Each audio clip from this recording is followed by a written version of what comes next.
Cheers, I do, buckaroos. How the heck are you? I am Tom the Beer Whisperer and Whiskey Whisperer for the purposes of this video. I've got one. Holy Moses. I've got the Springfield Brewing Company Grand Cru dark beer with tart cherries, bourbon barrel aged. Let me pour this for you.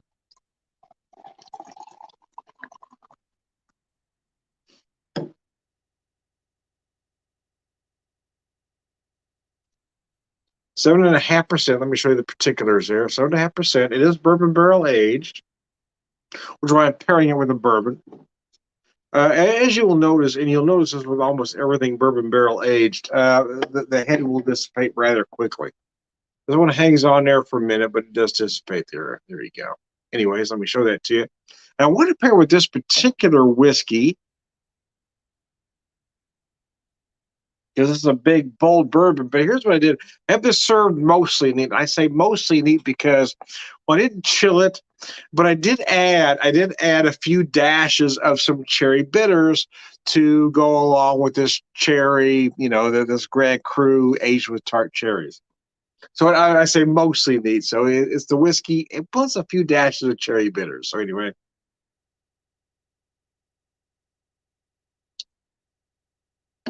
Oh, that's good. Why'd you do that, Tom? Well, honestly, because you never know till you try, right? You never know if something's going to work till you give it a shot.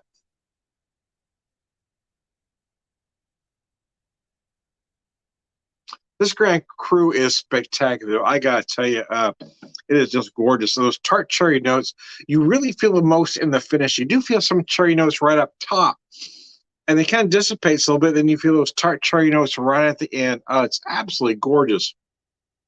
You feel those bourbon barrel notes, again, right up top and mostly in the middle, but then those tart cherry notes come at you right at the end.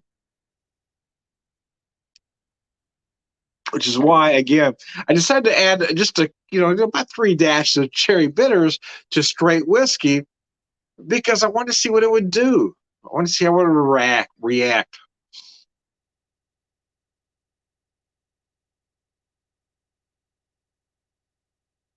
And the short answer is, wow, it's good. No, what it mostly does, in all honesty, it doesn't change the flavor a whole lot, although just a little bit. It does add to the aromatics, right? You get those cherry notes combined with everything else. That really makes this very complex whiskey just a little bit more complex. And I only added the cherry because of this cherry Grand Cru going on here. I just kind of wanted to see what it would do. Because I've actually never added bitters to just a straight whiskey before, only to the cocktail. So I was kind of curious what it would do. And again, you never know till you try, right? You never know till you try, Tom. I've been cranking some music this evening. There's a little bit ago, I was listening to the Kip Moore classic Backseat. I do love that song. Probably the best 2-chord song ever written. Oh, Tom, there's more chords in there than 2. Yeah, the truth is there is. However, it is predominantly a 2-chord tune through most of that, until they get off, he goes off a little bit there, near the end there. But yeah, through most of there's not really, I was going to say chorus, but it's not really a chorus, really. It kind of all comes together. It's mostly a 2-chord song. Then it goes, you get, I don't know. Wouldn't even call it a bridge, really. It's not really a bridge. It's not really a chorus. So it's somewhere in the middle there. Yeah, but it is predominantly a 2-chord tune, and in my opinion, the best 2-chord tune ever written, both musically and lyrically. It's brilliant. Anyway, bring it back, Tom. Yeah, I was cranking some tunes. It's funny. Jay Giles' band, Sanctuary, was a great album. It's the album that really set them apart, right? They've been putting out a lot of records that just weren't doing well, and it really baffled the record company, right? Because I mean, they were right from their very first album. They were set as headliners. They would headline concerts even though their albums were not selling. Typically, you have to have X number of album sales to become a headliner. The problem with the Jay Giles band was they could sell out any concert arena, but they couldn't sell the albums. A lot of that was because commercial radio just wouldn't play their stuff. And the reason for that was if you listen to especially the first few Jay Giles records, they couldn't define the style, right? They always consider themselves more of a blues band, but there were other elements going on in their music, right? You would hear some country, you might hear some jazz, even some hard rock. There were so many things going on that record companies really weren't sure where to put them, so they weren't getting a lot of commercial radio airplay. However, the however is every time they went to whatever town they were going to, they would sell out whatever arena they were put in. So this became a problem. It became a problem for the record companies. Well, and the band because nobody could figure out why this band wasn't selling albums, other than the radio stations were not playing the music.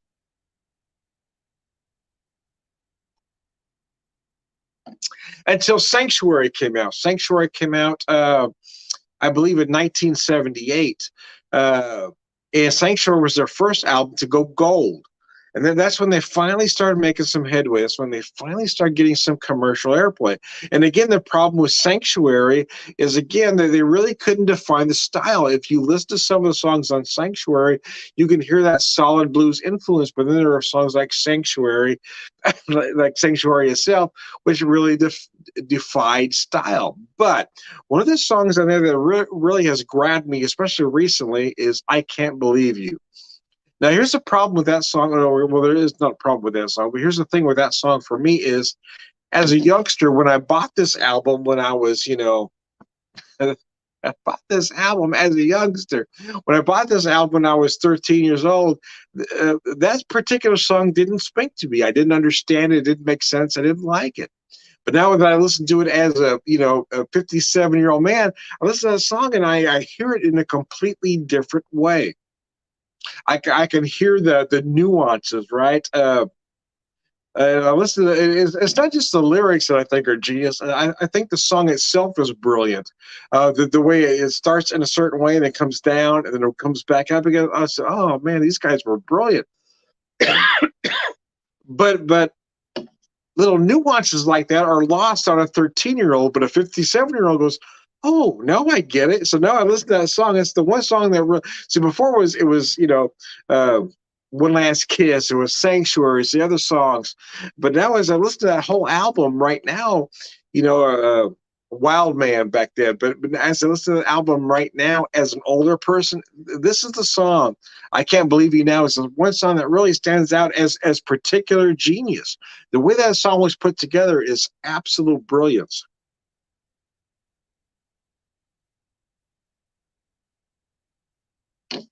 Oh, I can't believe you know.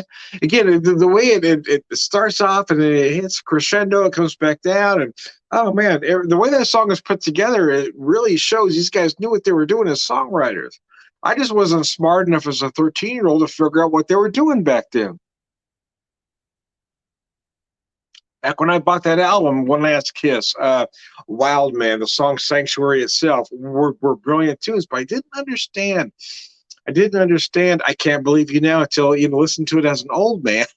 Oh, now I get it. Now it makes sense to me. The lyrics, the music, the way they put the song together, the dynamics of the two, that's the word I was trying to find earlier. The dynamics didn't make sense to me, but now I go, okay. All right, now I'm following you now, Mr. Wolf. Now I'm with you. Wolf, Justman, I'm getting you now, baby. I'm getting you now. It took me a minute, but I'm there with you now, man. I can't believe you now. Anyway, it's a great tune. Not taking anything away from the other tunes I mentioned earlier. Wild Man, Sanctuary. Sanctuary is a great tune, by the way. One Last Kiss. Jay Giles himself was always a very underrated guitar player. That guitar solo on One Last Kiss is nothing short of brilliant.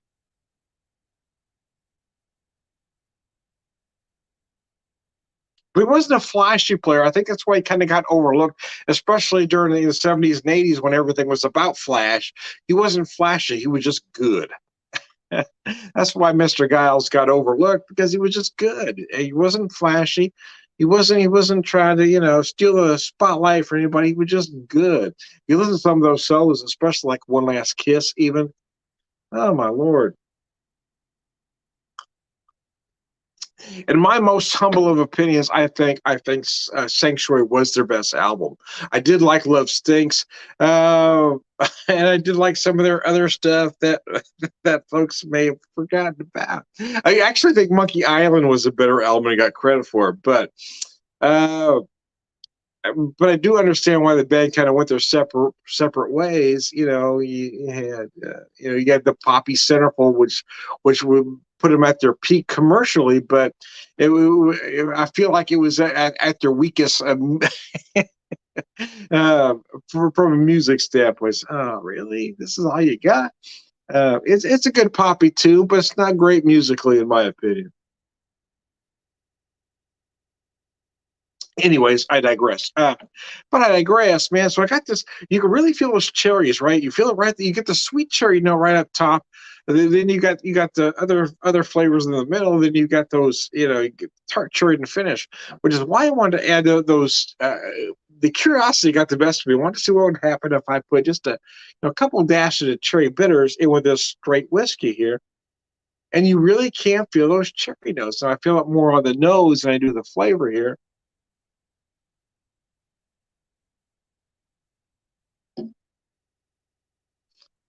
Oh, Tom, wasn't the '80s a musical wasteland? Oh, some say so. In my opinion, no. The truth is, I love a lot of bands from the '80s, but a lot of that's because that was my genre, right? That was my era. That's when I grew up.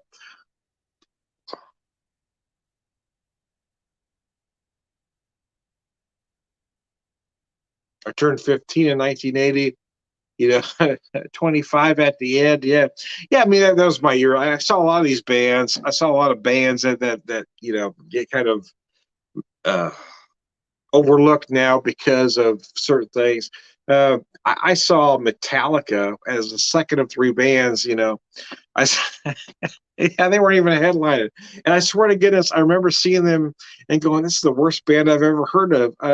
I mean, they were terrible. They could barely play. I mean, I don't even know they knew three chords. In all honesty, they were terrible. It was all about screaming and nastiness. They were terrible. And it was about a year later when they had a record deal. So okay, what do I know? I remember seeing Great White at I believe it was believe it was the whiskey, but it could have been the troubadour. Sometimes I get those two confused. But I'm pretty sure it was the whiskey when I saw Great White for the first time way back when. Motley Crue I saw way back when at a club called the Golden Bear on PCH. I mean, I saw a lot of these bands when they were just club acts. And, okay, and I thought I could predict them, right? Okay, these bands are going to be big. This one isn't. And I was wrong on so many levels because I thought. I mean, again, I thought Metallica was terrible. I couldn't believe they even got a record deal. They were horrible. I still think they're horrible. I go back and listen to the Metallica stuff. And why do people like this shit? They can barely play three chords. The lyrics suck. I don't. The guy can't sing. The bass players, I'm not sure. Again, I go back and listen to that stuff and go, oh, I still don't get it. uh, but yeah, Great White. I remember seeing Great White for the first time, going, "Oh man, these guys are going to be big," and they were big-ish, but they never got huge. Wasp was another band I thought was going to be super huge and never quite got there. Um,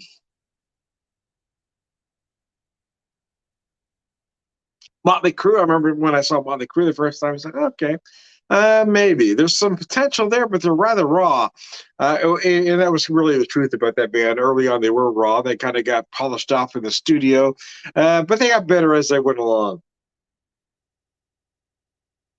Poison. I remember seeing Poison when they were just coming along. I did like Poison early on, I got to admit, because I kind of like that glam thing. I really did, especially. Here's the thing for me with Poison. I did like their commercial songs. My favorite Poison song to this day is on their first album. It's a song called Cry Tough. This song that wasn't one of their big hits, but for me, that song is brilliant. I still listen to the song today thinking, damn, Cry Tough. And I'll never understand why that song isn't a hit other than songs that are a hit are usually because, the masses love the tune. The best songs are songs the masses never quite get. I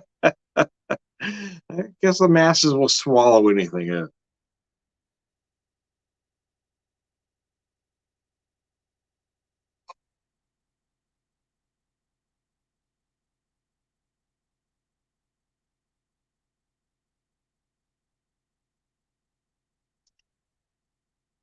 Well, my friends and I would see a lot of bands in concert back in the day. We get up very early.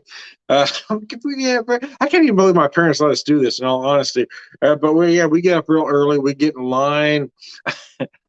We had front. I was 17 years old, man. We had front row. No, not front row. I'm sorry. Third row center.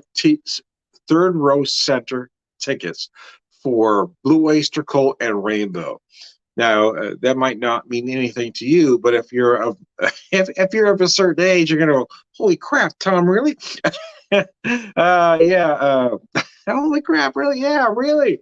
Blue Oyster Cult Rainbow, third row center. Oh my lord, we were right there at it. That was a great show. I saw Alice Cooper a couple times, Aerosmith three times. Aerosmith the first time at the Greek Theater, the second time at the Long Beach Arena, the third time at the Forum. So if you're seeing a pattern there, here's what happened to Aerosmith. Aerosmith back in the 70s was the biggest band in the land. I swear to goodness. I mean, they were headlining every place. They were playing the biggest arenas, but then they had a hard spot there, you know. Joe Perry left the band, then Brad Woodford left the band. They put out an album that nobody liked except me. I bought the album. Me and 12 other people bought the album. And we loved it.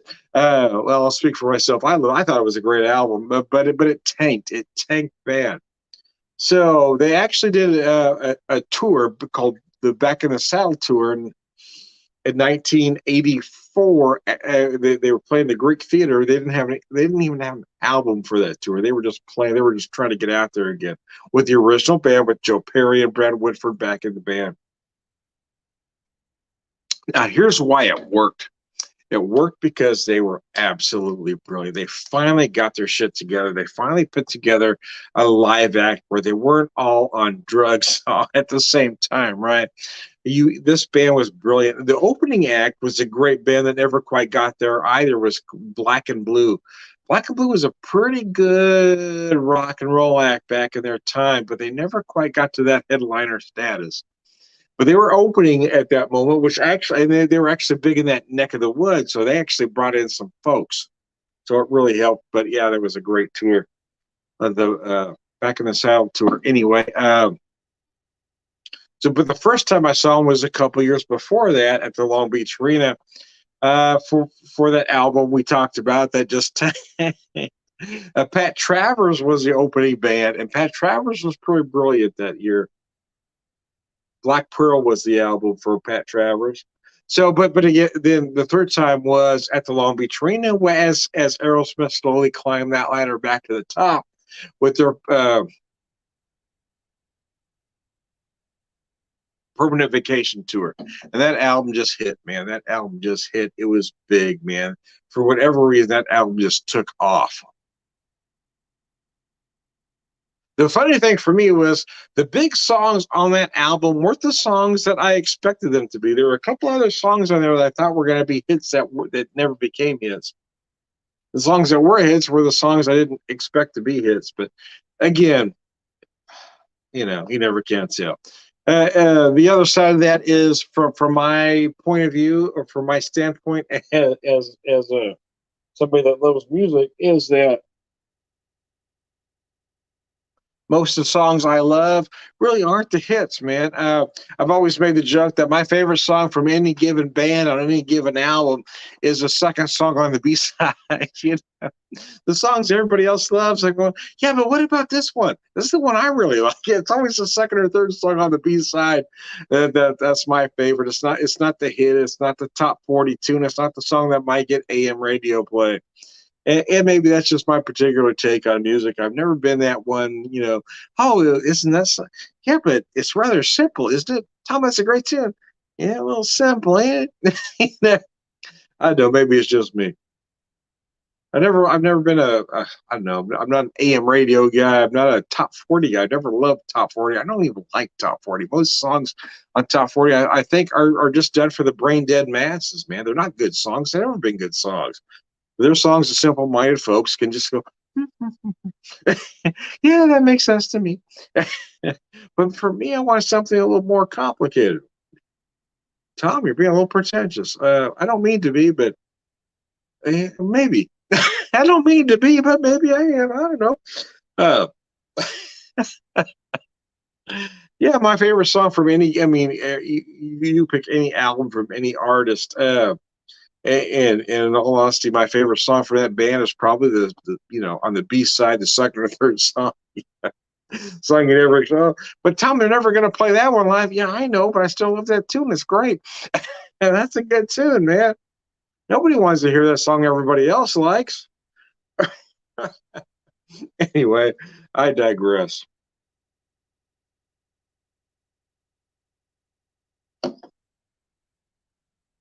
Whoa, whoa, I can't believe in that. Anyway, anyway, yeah. Uh, the exception to the rule is there exception to the rule? Yeah, there always is. I mean, sometimes there's that one song, that one pop tune. You go, oh, that is brilliant.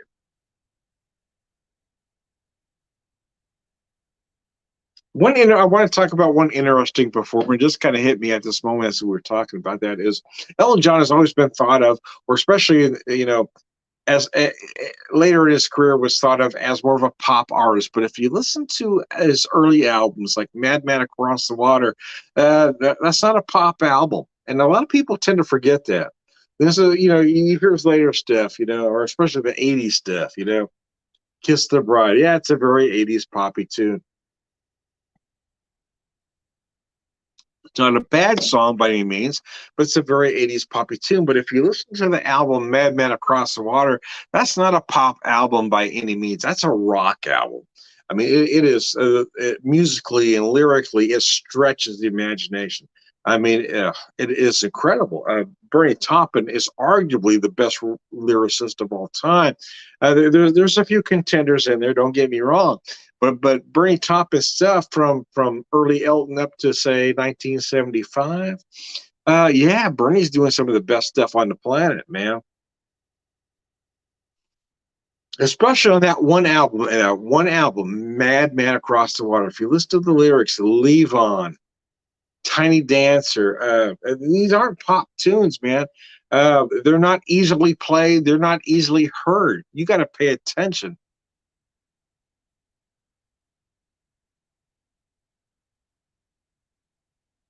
Uh, you know, uh, Goodbye Yellow Brick Road is thought of as a pop album, but if you listen to some of the other tunes, other than what commercial radio wants you to hear, that's not a pop album by any stretch of the imagination. Bernie was an amazing lyricist.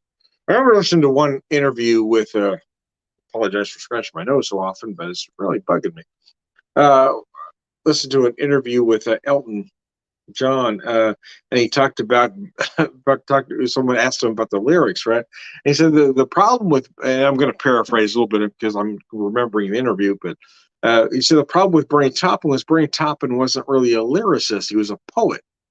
So Bernie would write poetry, and Elton would try to put music to that poetry. So it was a little bit different. So if you listen to a lot of early, especially again, Madman Across the Water, up to about 1975, yeah, it was a little bit different because he was trying to figure out where to put the chorus, where to put the bridge. Because Bernie's not writing a lyric; he's writing a poem.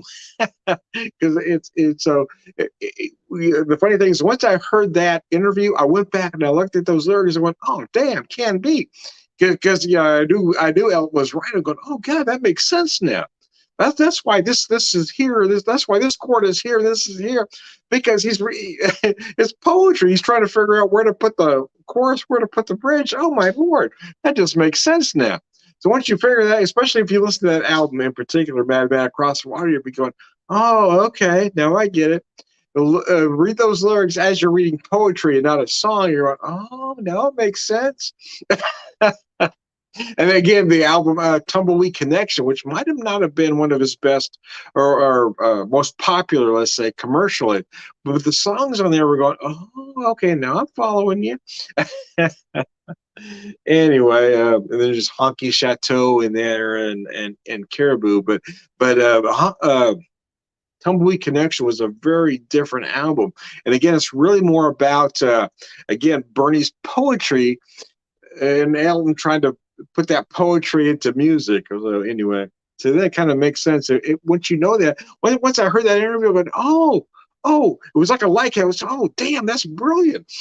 They're both brilliant. Bernie's brilliant for writing this, but Elton's brilliant for figuring how to put music to that. Because it should be very painful and difficult to be able to put music to lyrics that are in that particular phrasing. And he was able to do it, man. That's why those two are probably the best pairing of all. That's why Elton's career kind of went a little nutso in the '80s when he decided to shake Bernie and try to use lyrics from somebody else and write these candy ass pop tunes, which sounds more okay, but it certainly wasn't Elton John, Bernie Taupin.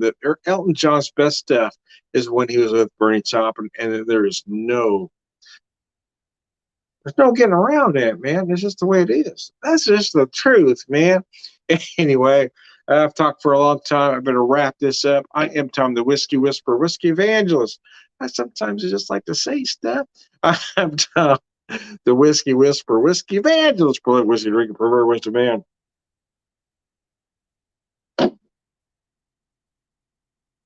Whoa, whoa, I can't believe you now.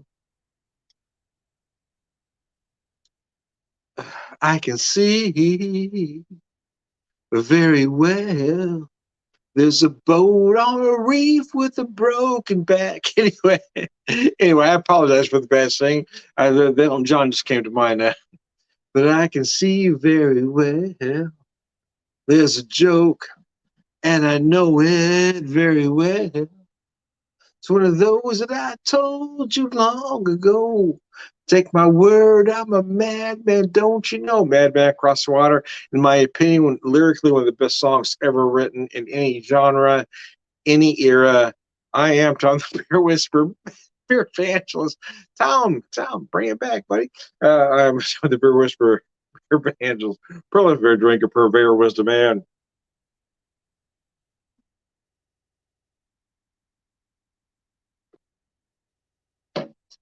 Take my word, I'm a madman, don't you know? Anyways, have a good one, man.